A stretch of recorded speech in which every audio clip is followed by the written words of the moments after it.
அஸ்ஸலாமு அலைக்கும் வரஹ்மத்துல்லாஹி வரகாத்துஹு. கண்ணியமிக்க எல்லாம் வல்ல ஏக இறைவனின் அடியார்களே, அன்பார்ந்தவர்களே, அல்லாஹ் ரப்புல் ஆலமீன் உலகத்தில் எத்தனையோ படைப்பினங்களை படைத்திருந்த போதிலும் அதிலிருந்து வேறுபட்ட படைப்பாக இன்னும் விவரித்து சொல்வதாக இருந்தால், மனிதனுக்காகத்தான் அனைத்து உயிரினங்களையும் படைத்ததாக அல்லாஹ் நமக்கு தெளிவுபடுத்துகிறான். இவ்வுலகில் இருக்கக்கூடிய யாவற்றையும் மனிதனுக்காகத்தான் இறைவன் படைத்திருக்கிறான் என்னும்போது, மனிதனுடைய அந்த தனித்துவத்தை, மனித படைப்பின் மாண்பை நாம் புரிந்து கொள்ளலாம். இப்படி இறைவன் நம்மை படைத்திருக்கக்கூடிய நிலையில் நம்மை பற்றிய ஒரு தெளிவுரையை நமக்கு இறைவன் தருகிறான். நம்மை படைத்தது அல்லாஹ். இப்படி படைத்த இறைவன் நான் உங்களை எப்படி படைத்திருக்கிறேன் என்று நமக்கே நம்மை பற்றி அல்லாஹ் ஒரு அறிமுகத்தை தருகிறான். குலிக்கல் இன்சானோ லஐஃபா, மனிதர்களாகிய நீங்கள் பலவீனத்தோடு படைக்கப்பட்டிருக்கிறீர்கள். நம்முடைய படைப்பு எப்படிப்பட்டதுன்னா பலவீனமான ஒரு படைப்பு, மிக ஆற்றலான வலுவான அதிகாரமுடைய படைப்பாக அல்ல நம்மை படைக்கவில்லை, பலவீனமாகத்தான் படைத்திருக்கிறார். அப்ப நாம இந்த உலகத்துல செய்யக்கூடிய பல செயல்களாக இருந்தாலும் அது நம்முடைய பார்வையில் ஒரு வலுவான மிகப்பெரிய ஆற்றலாக இருந்தாலும் அது இறைவனுடைய அந்த ஆற்றலோடு ஒப்பிடுகையில் அல்லது ஏனைய பொருட்களுடைய ஆற்றலோடு ஒப்பிடுகையில் அது மிகவும் தாழ்வான ஒரு நிலைதான். நீங்க ரொம்ப ஒரு வலிமையான படைப்பு என்று நினைத்துக் கொள்ளாதீங்க. நீங்கள் பலவீனமான ஒரு படைப்பு. மனிதனுக்கென்று பல பலவீனத்தை அல்லாஹ் வைத்திருப்பதை நாம் பார்க்க முடிகிறது. அல்லாஹ்வும் அப்படித்தான் நமக்கு சொல்லி காட்டுகிறான். அப்படி உள்ள பலகீனங்களில் அல்லாஹ் சொல்லக்கூடிய ஒரு பலகீனம் என்னவென்றால், மனிதனாகி நீங்கள் தவறு செய்யக்கூடிய ஒரு நிலையில் தான் இருக்கிறீர்கள். இது மனிதனுக்குள்ள பலகீனத்தில் மிக முக்கியமான ஒரு பலகீனம். பல பலகீனங்கள் இருக்கு. அதுல அல்லாஹ் சொல்லி காட்டுறது என்னன்னா, மனிதன் தவறு செய்யக்கூடியவன், தவறே செய்யாதவன் அல்ல. இப்ப வானவர்களுடைய படைப்பை நாம் எடுத்துக்கொண்டோம்னா தவறு செய்ய மாட்டாங்க. பாவம், தீமை, மார்க்கத்துக்கு முரணாக, அல்லாஹ்வுடைய கட்டளைக்கு மாறாக இது போன்ற காரியங்கள் எல்லாம் மாணவர்கள் செய்ய மாட்டாங்க. ஆனா மனிதனை அல்லாஹ் அந்த பலகீனத்தை கூட கொடுத்துதான் படைத்திருக்கிறான். மாணவர்களுக்கு அந்த பலகீனம் இல்லை, வேற பலகீனம் இருக்கலாம். ஆனால் தவறு செய்யக்கூடிய பலகீனம் மாணவர்களுக்கு இல்லை, மனிதருக்கு அல்லாஹ் கொடுத்திருக்கிறான். அல்லாஹ்வுடைய தூதர் பற்றி சொல்லி காட்டுறாங்க, புல்லு பனி ஆதம், ஆதமுடைய மனிதர்கள் யாவரும், எல்லாத்தையும் எடுத்துக்கிடுங்க, நல்லவரு கெட்டவரு நபி இப்பெல்லாம் பிரிச்சு பார்க்காதீங்க. யாராக இருந்தாலும் சரி, நீ ஆதமுடைய பிள்ளையா அப்படி நீ இருந்தா என்று சொன்னால், நீ இரவிலும் பகலிலும் பாவம் செய்வாய், பாவம் செய்கிறாய், பாவம் செய்திருக்கிறாய். அல்லாஹ்வுடைய தூதர் சொல்றாங்க, நீ ஆதமுடைய பிள்ளை என்று சொன்னால் உன் வாழ்வில் என்றோ ஒரு நாள் பாவம் இருந்திருக்கும். அது காலையாக இருக்கலாம், மாலையாக இருக்கலாம், எப்போதும் நீ பாவம் செஞ்சிருப்ப. ஏன்னா மனிதனை அப்படித்தான் படைத்திருக்கிறோம் என்று அல்லாஹ் சொல்லி காட்டுகிறான். அப்ப மனிதனுடைய பலகீனத்தில் மிக முக்கியமான ஒரு பலகீனம் என்ன என்று சொன்னால் பாவம் செய்தக்கூடிய இந்த நிலையை பார்க்கலாம். இப்ப இது அல்லாஹ்வே நமக்கு எப்படி அறிமுகப்படுத்துறான்?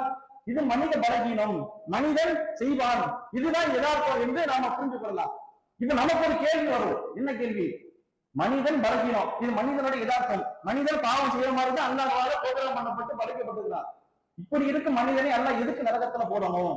கேள்வி வரும். கேள்வி வரணும், நியாயமான கேள்வி. ஏன்னா அல்லாஹ்வே நம்ம தவறு செய்யற மாதிரி படைச்சிட்டு அப்படிதான் படைக்கப்பட்டிருக்கேன்னு சொல்லிட்டு எதுக்கு நம்ம நரகத்தை தூக்கி போடணும்? எதுக்கு அல்லாஹ் நம்மை தண்டிக்கணும்? அதுக்குதான் அல்லாஹ் சொல்லி காட்டுறான், நீ தவறு செய்வாய், மாற்றுக்கருத்து இல்லை. ஆனால் அந்த தவறை நீ ஒரு நாளில் உன்னிடம் இருந்து மாற்றிக்கொள்ள, திருத்திக் கொள்ள, அதிலிருந்து உன்னை சுத்தப்படுத்திக் கொள்ள வேண்டும். இதுதான் அல்லாஹ் நம்ம எதிர்பார்க்கிறது. அவன் அறிவாளியோடு தவறு செய்வான். தவறு செய்ய வேண்டும் அல்லாஹ் தூண்டல, இயற்கையாக அப்படித்தான் மனிதன் இருக்கிறான். கண்டிப்பா தவறு இருக்கும். இல்ல தவறுனாலும் சரி, அது பெரிய தவறாக இருக்கலாம், மார்க்கத்தின் முரணாக இருக்கலாம், இஸ்லாத்தை இருக்க வெளியேற்றக்கூடிய காரியமாக கூட இருக்கலாம். கண்டிப்பாக தவறு இருக்கும். இது அல்லாஹ் சொல்லக்கூடிய ஒரு நியதி. மனிதனுக்கு இந்த பிரச்சனை இருக்குப்பா. இப்ப நம்முடைய வாழ்க்கை யோசிச்சு பார்க்கணும். அல்லாஹ் இப்படி சொல்றாங்க, நம்மள்ட்ட அது மாதிரி பிரச்சனை இருக்கா? கண்டிப்பா இருக்கு. நம்ம என்ன சொல்லுவோம்? என்கிட்ட அப்படி இல்ல, அல்லாஹ் சொல்ற மாதிரியா பலகீனம் என்கிட்ட இல்லைன்னு சொல்ல முடியுமா? உண்மையிலேயே இருக்கு என்பதை நம்ம ஒற்றுக்கொள்ள வேண்டும். இப்ப நாம என்ன செய்யணும்? அந்த பலகீனத்தில் இருந்து அல்லாஹ் நம்மை காப்பாற்றக்கூடிய காரியங்களை செய்ய வேண்டும்.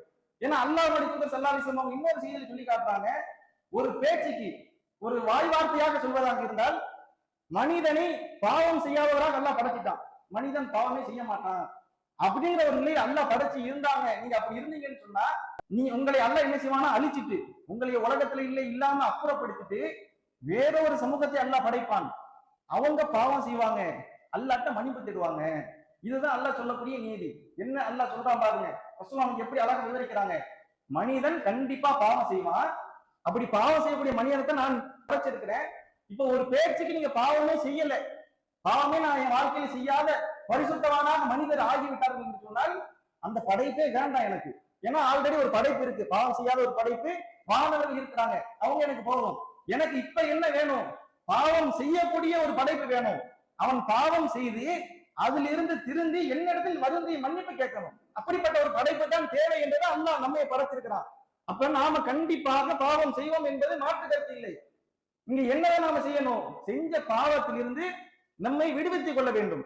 அதிலிருந்து மீண்டு திருந்தி அல்லாஹ் இடத்தில் மன்னிப்பு கேட்க வேண்டும். இதுதான் நம்ம இடத்தில் அல்லாஹ் எதிர்பார்க்கக்கூடிய ஒன்று.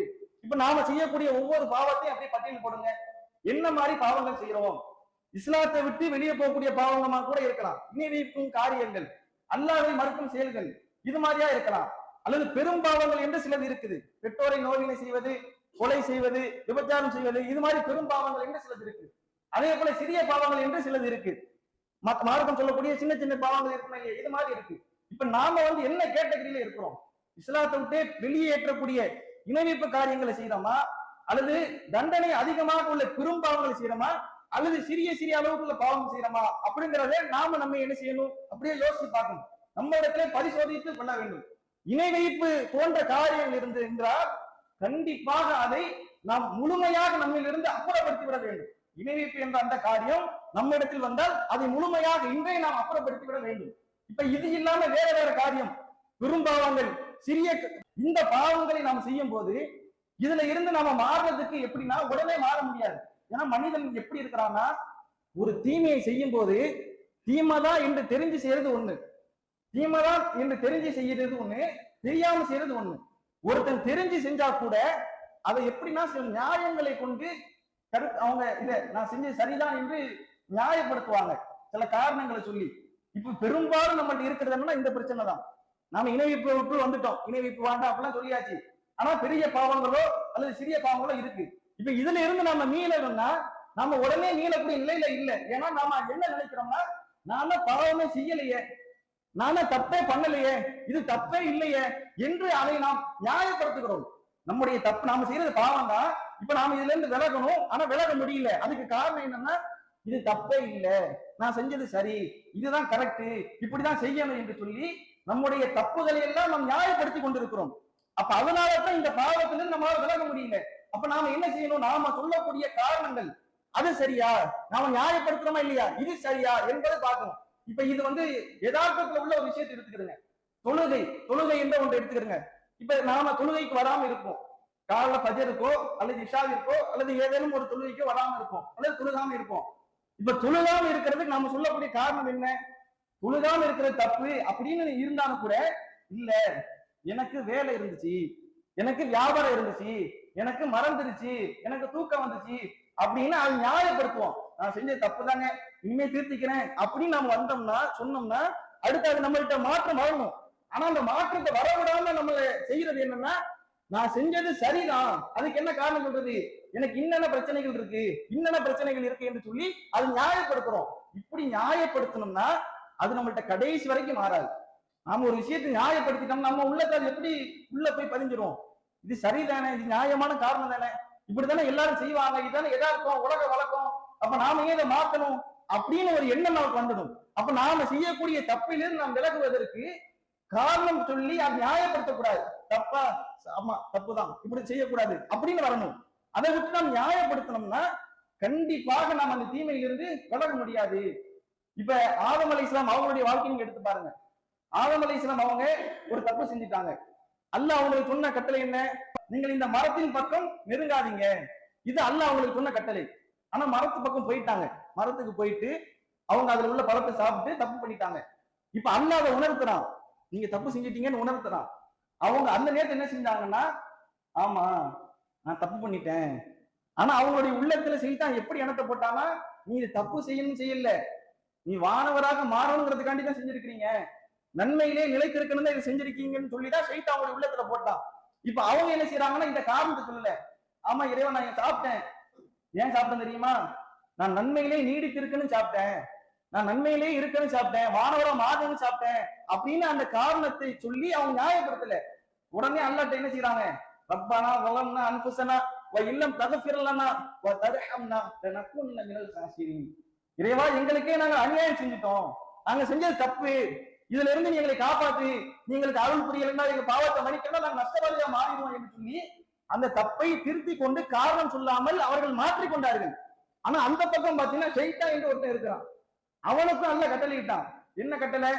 நீங்க ஆதமுக்கு பணியுங்க, நீங்க சஜிதா செய்யுங்க, பணியுங்க. ஆனா அவன் என்ன செஞ்சான்? அபா வஸ்தக்பர், இல்ல செய்ய முடியாது, மறுத்தான், பெருமை அடித்தான்.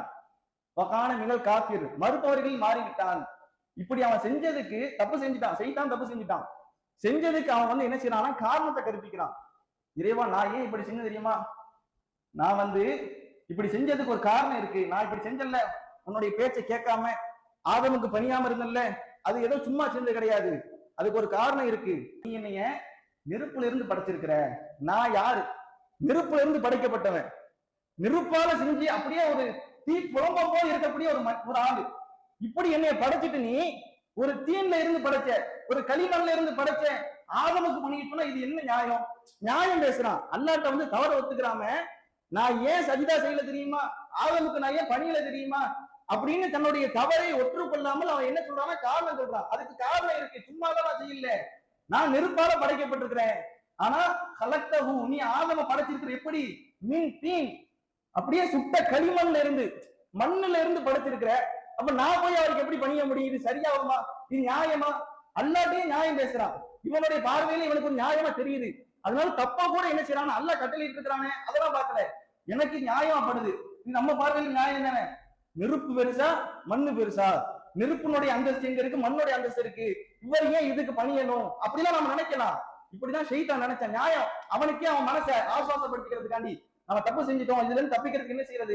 சரி ஏதாவது காரணத்தை போடுவோம், இதை சொல்லுவோம், அதை சொல்லுவோம், அப்படி செய்வோம், இப்படி செய்வோம், எப்படியாவது இதை நான் தப்பிக்கணும், மக்கள் மத்தியில ஒரு நற்பெயர் எடுக்கணும், இந்த தப்பை மறைக்கணும். என்ன செய்யறது? எதையாவது போட்டு கொட்டு, எதையாவது போட்டு சொல்லு, நான் தப்பே செய்ய நிறுவி, அதுக்கு என்னெல்லாம் வருமோ, பாவத்திறமை வருமோ எல்லாத்தையும் போடு. இப்படிதான் ஷைத்தான் என்ன செஞ்சா? மனிதன் நெருப்பால் படைக்கப்படல, மண்ணால் படைக்கப்பட்டிருக்கிறான். அப்படி இருக்கும்போது நான் எதுக்கு பணியணும்? அப்ப ஷைத்தான் வழிகட்டதுக்கான காரணம் என்ன தெரியுதா? தவறு செய்திருக்கிறான் என்று தெரிந்தாலும் கூட அதை அவன் மாற்றிக்கொள்ளாமல் இருப்பதற்கு காரணம் நியாயம் கற்பித்தல். நான் இப்படி செஞ்சதுக்கு இதுதான் காரணம், இப்படி செஞ்சதுக்கு இதுதான் காரணம் என்று சொல்லி தன்னையே தானே அவன் என்ன செய்தான்? ஏமாத்தி கொண்டான். அப்ப இதுதான் நம் வாழ்க்கையில் தீமையிலே நிலைத்திருப்பதற்குரிய காரியம். இன்னைக்கு நம்ம வாழ்க்கையில் எவ்வளவோ பாவங்கள் இருக்கலாம், எவ்வளவோ பாவங்கள் இருக்கலாம். அதையெல்லாம் நீங்க தொடர்ந்து செய்யறதுக்கு காரணம் என்னன்னு யோசிப்பாருங்க. ஏதாவது ஒரு காரணம் சொல்லிக்கொண்டே இருப்போம். ஏதாவது ஒரு காரணத்தை, தொழுகாம இருக்கிறதுக்கும் சரி, அல்லது தான தர்மங்கள் செய்யாம இருக்கிறதும் சரி, பாவமன்னிப்பு தேடாம இருக்கிறதும் சரி. இப்ப ஒரு ஆள் வந்து துவா கேட்காம இருக்கிறாருன்னு வச்சுக்கிறேங்க. துவா கேட்காம இருக்கிறாரு. ஏன்பா துவாவை கேட்க மாட்டேங்கிறீங்க? தொழுது முடிச்சுட்டு உடனே எந்திரிச்சு போயிருக்கீங்களா? துவாங்கிற வாயிலே இல்லையே.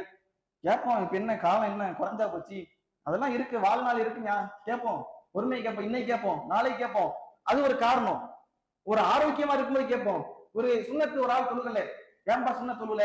இன்னைக்கு ஒரு மாதிரியா இருக்கு, உடல் சரியில்லை, பலகீனமா தெரியுது, நாளைக்கு தொழுகுவோம், இன்னும் நாளைக்கு நல்ல பலமா இருக்கிற மாதிரியாவும், அதுக்கு இவர் உத்தரவாதம் கொடுக்குற மாதிரியாவும், நாளைக்கு நான் தொழுதுக்குருவேன், நாளைக்கு தொழுதுக்குருவேன், அல்லது இன்னும் எனக்கு காலம் இருக்கு, கொஞ்ச நாள் போனதுக்கு நான் தொழுதுக்குருவேன் என்று அவர் ஒரு நன்மையை செய்யாம இருக்கிறதுக்கு, ஒரு தீமையை செய்யறதுக்கு ஒரு காரணம். எனக்கு இன்னைக்கு முடியல, எனக்கு இப்படி இருக்கு அப்படின்னு அவரே அவர் ஆசுவாசப்படுத்திக்கிறாரு. அப்ப இப்படியே காலங்கள் அப்படியே கடந்து கடந்து கடந்து கடைசியில எங்க போய் நிப்போம்? மரணத்துல போய் நிப்போம். மரணத்துல போய் நின்றுக்கிட்டு அப்ப அல்லாட்ட ஒரு மனிதன் பேரம் பேசுவான். லவ்லா அஹ்ரதனி இலா அஜலின் கரீப், இறைவா எனக்கு நீ கொஞ்சம் அவகாசம் விடுவேன், மௌத்துக்கு வந்தாச்சு, இப்ப அல்லாட்ட இறைவா கொஞ்சம் அவகாசம் விடு, நான் வாழ்க்கையில காரணங்களை சொல்லியே காலத்தை ஓட்டிட்டேன், அது செய்யாம இது செய்யாம இருந்ததுக்கு இதான் காரணம், இதான் காரணம், இப்படி இப்படின்னு சொல்லிட்டேன், தப்புலயே நீடிச்சிட்டேன், நிலைப்பட்டுட்டேன், இப்ப நான் திருந்துறதுக்கு எனக்கு கொஞ்சம் அவகாசம் கொடு. எப்ப கேட்கிறான்? மௌத்து வரப்போகுது, மரணிக்க போறான், அப்ப கேட்கிறான். அப்ப இந்த இது நமக்கு பயன் அளிக்குமா? அல்லாஹ் சொல்லி காட்டுகிறான், யாருக்கும் அதனுடைய தவணை வந்து விட்டால் அது முந்தவும் செய்யாது, பிந்தவும் செய்யாது. அப்ப உடனே நாம் என்ன செய்யணும்? திருந்தணும், இன்னைக்கே திருந்தணும், இப்பவுமே திருந்தணும். அது எப்ப வரும்? நாம் செய்யும் குற்றத்தை ஒற்றுக்கொள்ளுங்க, நியாயப்படுத்தவே படுத்தாதீங்க. நான் தப்பு செஞ்சா ஆமா தப்பு தாங்க, இன்ஷா அல்லாஹ் இனிமே செய்யாம இருப்பேன், இனிமே செய்யாம இருக்கணும், எனக்காண்டி துவா செய்யுங்க அப்படி ஒரு மனநிலைக்கு நாம் வரணும். இல்லை என்று சொன்னால் நாம கடைசி வரைக்கும் நியாயப்படுத்திக்கிட்டே போவோம். என்ன தப்பாவே இருக்கட்டுமே, பெரிய தப்பாவே இருக்கட்டும், விபச்சாரமாவே இருக்கட்டும். இன்னைக்கு இதெல்லாம் எப்படி சொல்றாங்க, உலகம் செய்யாத நான் செஞ்சுக்கிட்டு இருக்கேன், சிகரெட் குடிச்சுக்கிட்டு இருப்பாரு, தண்ணி அடிச்சுக்கிட்டு இருப்பாரு, எங்க உலகம் செய்யாத தப்பையா நான் செஞ்சுக்கிட்டு இருக்கேன், இதெல்லாம் ஒரு பெரிய தப்பு இல்ல, அவன் இணையப்பு செய்யறான், அவன் குஃப்ரு செய்யறான், அதெல்லாம் பெருசு அப்படின்னு காரணத்தை சொல்லிட்டு போவாங்க. இப்ப உதாரணத்துக்கு ஒரு ஆள் நம்மள்ட்ட சொன்ன ஒரு காரணம், ஒரு வீட்டுல ஒரு பகுதி என்ன செய்யறாருன்னா அநியாயமா ஆக்கிரமிப்பு செய்யறாரு. அதை என்ன செய்யறாருன்னா அங்க காம்பவுண்ட் சவர் எடுக்கிறாரு அல்லது ரோடு போறாரு, ஏதோ செய்யறாரு. ஏங்க இப்படி செய்ய தப்புன்னு சொல்லும்போது அந்த ஏரியாவை காட்டுறாரு. இந்த ஏரியாவை பாருங்க, இந்த தெருவை பாருங்க, எல்லாரும் வீடும் அப்படித்தானே இருக்கு, எல்லாரும் அப்படித்தானே செஞ்சிருக்காங்க, இதுல என்னைய மட்டும் நீங்க குத்தம் கண்டுபிடிக்கிறீங்க, இது சரியா தப்பா, மாத்தணுமா மாத்தக்கூடாது, அதை பத்தி பேசாம இந்த தெருவையே பாருங்க, இந்த ஏரியாவை பாருங்க, இந்த ஊரையே பாருங்க, இந்த நாடையே பாருங்க, எல்லாம் இப்படித்தான் போய்கிட்டு இருக்கு, நானும் அப்படி போறேன், அப்ப எல்லாம் நரகத்துக்கு போனா அப்ப நம்ம நரகத்துக்கு போகணுமா? அப்ப நாம எந்த அளவுக்கு இருக்கிறோம்னா ஒரு சின்ன சின்ன விஷயத்துக்கு கூட காரணம் சொல்றது, எல்லாத்துக்கும் சின்னதுல ஆரம்பிச்சு பெருசு வரைக்கும் காரணங்களை சொல்லிக்கொண்டு கடைசி வரைக்கும் நம்முடைய தவறை திருத்தாமல் இருந்து கொண்டிருக்கிறோம். இப்படியே நம்முடைய வாழ்வு இருந்தது என்று சொன்னால் அல்லாஹ் சொல்லி காட்டுகிறான், யாருக்கு அவங்களுடைய செயல் அலங்காரமாக அழகுபடுத்தி காட்டப்படுதோ தீய செயல்கள் அவங்க மறுமையில நரகத்துக்குரியவங்களா தான் இருப்பாங்க. அப்ப அதனால நம்ம காரணம் சொல்லக்கூடாது, தப்புனா தப்பு, ஆமாங்க தெரியாம செஞ்சுட்டேன், பலகீனத்தினால செஞ்சுட்டேன், அல்லாஹ்வே அதை ஏத்துக்கிறானே. ரசூலுல்லாஹ் சொல்றாங்க, ஒரு அடியான் ஒரு தப்பு செய்யறான், ஒரு பாவம் செய்யறான், பாவம் செஞ்சதுக்கு பிறகு யோசிச்சு பாக்குறான், நம்ம இந்த தப்பு செஞ்சிருக்க கூடாது, உணர்ச்சி வசத்தை செஞ்சிட்டோம், குரங்கு நிக்கிறது பாத்துக்கிறேன், உணர்ச்சி வசத்துல செஞ்சிட்டோம், அது நம்ம ஏதோ ஒரு அவசரத்துல ஒரு தீங்களை செஞ்சிட்டேன், ஒரு மனநிலை எனக்கு புரியல, இதை செஞ்சிட்டேன் என்று அந்த மனிதன் என்ன செய்யறான்னா அதை நினைச்சு அதை வருந்தி அதுல இருந்து தன்னை திருத்தி கொள்றான். உடனே என்ன செய்யறான், இறைவா நான் செஞ்ச தப்பு என்னை மன்னிச்சிரு அப்படின்னு துவா செய்யறானா. இப்ப அல்லாஹ் இதை சொல்லி காட்டுறான், ஒரு அடியான் தவறு செஞ்சுட்டு என்கிட்ட மன்னிப்பு கேட்கிறான், எனக்கு ஒரு இறைவன் இருக்கிறான், என்னை மன்னிக்கிறான், என்னை மன்னிப்பான் என்று நினைச்சு அவன் இந்த மன்னிப்பு கேட்டான், நான் அவனை மன்னிச்சிட்டேன் அப்படின்னு அல்லாஹ் சொல்றானா.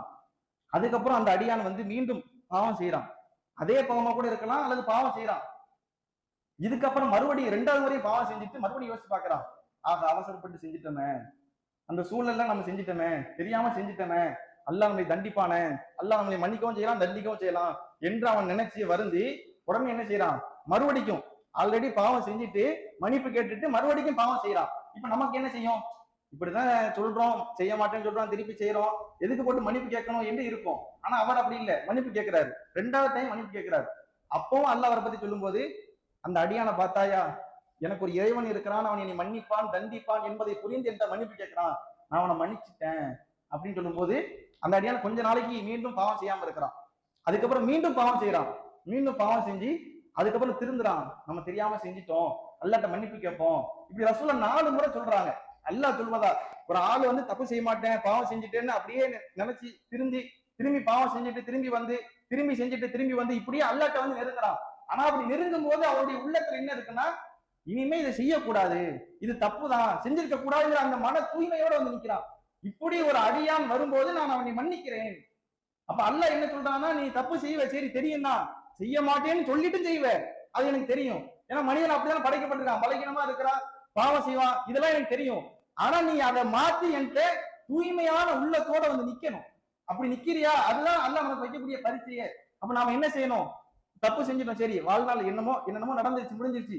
இன்னைக்கு நிறைய பேர் என்னன்னா அதனாலதான் என்ன செய்யறாங்க, நாம இப்படி செஞ்சிட்டோம், திருப்பி போய் எப்படி நிக்கிறது, திருப்பி இங்க போய் நிக்கணுமா, திருப்பி இங்க போய் என்ன செய்யணும், மூஞ்ச காட்டணுமா, கடைசியில அங்கே இருந்துருவோம், இணை வைப்புல இருந்துருவோம் அப்படின்னு ஆட்கள் இருக்கிறாங்க. அப்ப நாம அப்படி நினைக்க வேண்டி இல்லை. எந்த ஒரு விஷயமா இருந்தாலும் சரி, அல்லாஹ் மன்னிக்கிறேன்னு சொன்னதுக்கு அப்புறம் என்ன, இன்னும் அல்லாஹ் எப்படி சொல்லி காட்டுறான்னா, ஒரு அடியான் தன்னிடம் உள்ள தவறை திருத்தி மாற்றி அவன் அல்லாஹ் இடத்தில் மன்னிப்பு கேட்டால் அல்லாஹ் அதை எப்படி ஆக்குறான்னா, யுபத்திலுல்லாஹு செய்யாத்திஹிம் ஹஸனாத், அல்லாஹ் அந்த பாவத்தை நன்மையா மாத்திரான். சுப்ஹானல்லாஹ், என்ன கிரேட் பாருங்க. ஒருத்தன் தப்பு செஞ்சுக்கிட்டே இருக்கிறான், பாவம் செஞ்சுக்கிட்டே இருக்கிறான், அதுக்கப்புறம் திருந்தி நான் செஞ்ச தப்புன்னு அப்படியே வந்துட்டானா அவன் செஞ்ச தப்பு அல்ல நல்லதா மாத்திருவானோ. அல்லாஹ்வுடைய இதை பாருங்க, கருணைய. அப்ப நாம என்னன்னா திருந்தணும், நாம இவ்வளவு நாள் இது செஞ்சிட்டோம் அல்லது இப்படி செய்யாம இருந்துட்டோம், இனிமே மாறிடுவோம், திருந்திடுவோம், இன்னைக்கு செஞ்சிடுவோம் அப்படின்னு மாறி உடனே வரும்போது நாம செஞ்ச தப்புக்கு நன்மை டபுள் மடங்கு நன்மை கிடைச்சு பாருங்க. பாவத்தல்ல நன்மையை மாத்திரம் நீ சாதாரணமான விஷயமா, ஒருத்தர் பெரிய பாவம் செஞ்சுட்டான், அதுல இருந்து இறைவா நீ மன்னிச்சிருன்னு திரும்பி வந்துட்டானா அந்த பெரிய பாவத்துக்கு அந்த நன்மையை கொடுக்குறானா. எப்படி கிரேடு பாருங்க. அப்ப இதுல இருந்து நமக்கு அல்லாஹ் சொல்லக்கூடிய விஷயம் என்னன்னா, நீ தப்பு செய்வ, மாற்று கருத்து இல்ல, ஆனா மாறணும், திருந்தணும், அது உளப்பூர்வமா இருக்கணும். சில பேர் என்னன்னா, இந்த செய்தியை சொல்லப்படும் போது இது பாவம் செய்யறதுக்கு ஒரு வாய்ப்பு, இன்னைக்கு பாவம் செஞ்சுட்டு நாளைக்கு மாறிடுவோம், இப்ப செஞ்சுட்டு நாளைக்கு மாறிடுவோம் அப்படின்னு நினைக்க உண்டு. ஏன்னா மனிதனுடைய உள்ள எப்படின்னா குறுக்கு வழியே யோசிக்கும். அப்படியே இன்னைக்கு நம்ம சரி இன்னைக்கு செஞ்சுட்டு நாளைக்கு மாறிடுவோம் அப்படிலாம் நினைப்போம். ஆனா இது மாதிரி அல்லாவுக்கு தெரியாம தெரியாதா இவன் என்ன எண்ணத்துல செய்யறான். அப்ப அந்த எண்ணம் தூய்மையா இருக்கணும். நம்ம அந்த எண்ணத்தை செய்யக்கூடாது. உண்மையிலேயே நான் செய்ய மாட்டேங்கிற ஒரு எண்ணத்துல இருக்கணும். ஆனா நம்மையும் மீறி வரும், அதுக்கப்புறம் மாத்திக்கிறணும். இதுதான் உண்மையான எண்ணம். அப்ப இப்படி இருக்கும்போது அல்லாஹ் என்ன செய்வான், அதுக்கு கண்டிப்பா கூலி கொடுப்பான். எனவே அல்லாஹ்வுடைய அருளில் நீங்கள் நம்பிக்கை இழந்து விடாதீர்கள்.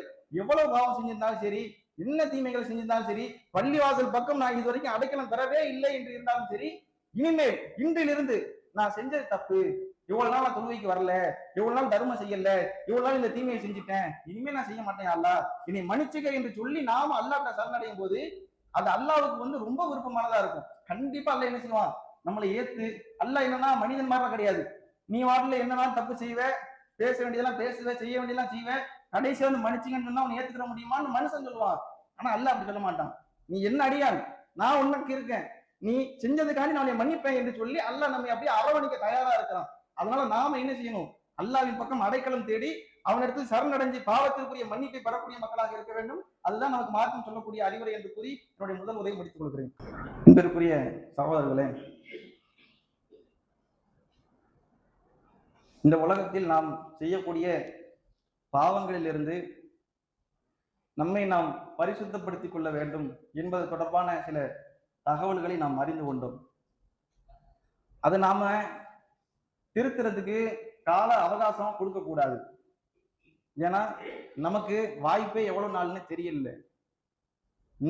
இன்னைக்கோ நாளைக்கோ அல்லது இரவோ பகலோ அப்படி ஒரு இக்கட்டான நிலையில வாழ்ந்துட்டு இருக்கிறோம். அவகாசம் கொடுக்காதீங்க. இன்னும் பார்த்துக்கிடுவோம், நன்மை தானே, சொர்க்கம் தானே, பிறகு செஞ்சுக்கிடுவோம், அவகாசம் கொடுக்காதீங்க. அதுதான் நமக்கு மிகப்பெரிய ஆபத்தா வந்து நிற்கும். நாம உலகத்துல மாதிரி மறுபரிசீலனை செய்யறது, இப்ப இன்னைக்கு எஸ்ஐஆர் படிவம் என்ன செய்யறாங்க, வரைவு வாக்காளர் திருத்தம் வெளியிடுறாங்க.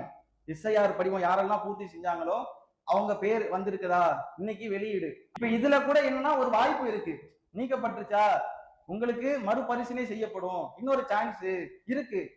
ஆனா மறுமையில அப்படி இல்லை.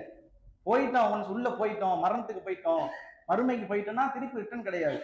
அது திருப்பி வர முடியாத ஒரு வாழ்க்கை. அதனால கால அவகாசம் செய்யாதீங்க, விரயம் பண்ணாதீங்க, நேரத்தை விரயம் பண்ணாதீங்க. அதுக்கு என்னெல்லாம் அமல்கள் செய்ய முடியுமோ அதை முடிஞ்ச அளவுக்கு செய்யுங்க. நிறைய அமல்கள், நிறைய நம்மை மாற்றிக் கொள்றதுக்கு நிறைய காரியங்கள் செய்யணும். அதுல முக்கியமா நம்ம செய்ய வேண்டியது என்னன்னா, மார்க்க சபைகள் இருக்கா இல்லையா, அங்க சங்கமிக்கிறது. மார்க்கத்தை பத்தி பேசும்போது அங்க வந்து இருக்கிறது, ஒரு பயானா அங்க வந்து கேட்கறது. இப்போ நாம சும்மா பேசுறோம், பல பேர் எந்திரிச்சு போக முடியுமானா போக முடியாது. இதே நம்ம பஜர்ல பேசினாலோ அல்லது மகரிப்ல பேசினாலோ அல்லது ஏதோ ஒரு பயானா எந்திரிச்சு போக முடியும். ஜும்மால என்ன செய்ய முடியும், நல்லா கடமையாக்கிட்டான், நீங்க எவ்வளவு நேரம் வேணாலும் பேசுங்க பாய், கேட்டுதான் ஆகணும் அப்படின்னு உட்கார்ந்துருவோம். ஆனா மத்த பயான் என்ன செய்வோம், இவருக்கு வேற வேலை இல்லை, பேசினதே பேசிக்கிட்டு இருக்காரு, அங்க பேசினதை இங்க பேசுவாரு, இங்க பேசினது அங்க பேசுவாரு, 24 வருஷமா 30 வருஷமா பேசினதே பேசிக்கிட்டு இருக்கியா, அரைச்சதையே அரைச்சிக்கிட்டு இருக்கியா அப்படின்னு மனசு என்ன செய்யும், எண்ணும். இது தவறு. ஏன்னா குர்ஆன்ங்கிறது புதுசா 1400 ஆண்டு காலம் அதுதான். அந்த போதனைங்கிறது எப்படிப்பட்டதுன்னா பல நுட்பங்களை நுணுக்கங்களை உள்ளடக்கிய போதனை. ஒரு ஆள் ஒரு செய்தியை சொல்லும் போது அது ஒரு விதமா இருக்கும், இன்னொரு ஆள் சொல்லும் போது அது ஒரு விதமா இருக்கும். சில நேரங்களுக்கு நாம சில விஷயங்கள் எப்ப தாக்கத்தை ஏற்படுத்தும்னா, நாம அந்த சூழலை அந்த இடம்பாடை அடையும் போதுதான். நாம ஒரு கட்டத்தில் இருக்கும் போது நமக்கு அதை பத்தி உண்மையே புரியாது. ஆனா அன்னைக்கு ஏதோ ஒரு பிரச்சனையில இருப்போம், ஏதோ ஒரு மனநிலையில இருப்போம், ஏதோ ஒரு கஷ்டத்துல இருப்போம். அன்னைக்கு அந்த செய்தியை சொல்லும் போது அன்னைக்கு அதனுடைய வசனம் தாக்கத்தை ஏற்படுத்தும். நம்ம இது தெரியாம என்ன செய்வோம், இதெல்லாம் கேட்டாதான், இதெல்லாம் பயானு, என்ன பயானு, நாங்க பார்க்காத பயானா, நாங்க பேசாத பயானா, இவர் பெரிய ஆளு அப்படிலாம் நினைக்க கூடாது. இதெல்லாம் வந்து நாம வந்து கொஞ்சம் கொஞ்சமா இதுல இருந்து நம்மளை அப்புறப்படுத்துறது. கடைசியில என்ன பெரிய மார்க்கம், இஸ்லாம்னா ஒரு மார்க்கமா, இஸ்லாம் இல்லாத மார்க்கம் இல்லையா, பௌத்த மார்க்கம் இருக்கு, கிறிஸ்தவ மார்க்கம் இருக்கு அப்படின்னு அங்க கொண்டு போய் விட்டுரும். நாம எங்கெல்லாம் அலட்சியப்படுத்துறோமோ அது அப்படியே என்னன்னா சைத்தானுக்கு ஒரு வழி. ரசூல் அப்படிதான் சொல்றாங்க, மனிதன் வந்து அலட்சியத்தின் மூலமாக அவனுக்கு ஒரு வழிபாடு உண்டாகும். இதெல்லாம் ஒரு பெரிய விஷயம் இல்ல, அமல் என்னன்னா அர்த்தமா கருதுவான், இது ஒரு பெரிய விஷயம் இல்ல, பிறருக்கு சலாம் சொல்றதுனால என்ன ஆக போகுது அப்படின்னு நினைப்பான். கடைசியில அவன் வந்து இஸ்லாத்தை விட்டே போயிடுவான். அப்ப நாம என்ன செய்யக்கூடிய எந்த ஒரு அமலையுமே ரசூலுல்லாஹ் இறுதி பேர்கள் சொல்றாங்க, ஷைத்தான் வந்து மனிதனுடைய உள்ளத்தில் என்ன செய்வானா அமலை அலட்சியப்படுத்தக்கூடிய ஒரு எண்ணத்தை ஏற்படுத்துவான். அதனால எந்த ஒரு அமலையுமே அலட்சியமா நினைக்க கூடாது. இதெல்லாம் ஒரு அமலா, இதெல்லாம் ஒரு பெரிய விஷயமா, எதையுமே எந்த ஒன்றையுமே அமலை பொறுத்தவரை அலட்சியமே நினைக்க கூடாது. அதுக்கு ஆர்வமாக வந்து நிக்கணும். அப்படி இருக்கும்போதுதான் ஷைத்தான் இருந்து நம்ம தப்பித்துக் கொள்ளலாம். அந்த அடிப்படையில என்ன ஒரு நிகழ்ச்சியாக இருந்தாலும் சரி, மார்க்க பயானா இருந்தாலும் சரி, பள்ளிவாசல் ஒரு தொடர்பா இருந்தாலும் சரி, நாம அதில் இணைத்துக் கொண்டு இருக்கணும். அது நமக்கு மிகப்பெரிய ஒரு நன்மையாக இருக்கும். கடைசி வரைக்கும் இதுல நிலை பெற்று இருக்கிறதுக்கு ஒரு வாய்ப்பாக இருக்கும். எனவே அதை நீங்க என்ன செய்யுங்க, கடைபிடிங்க.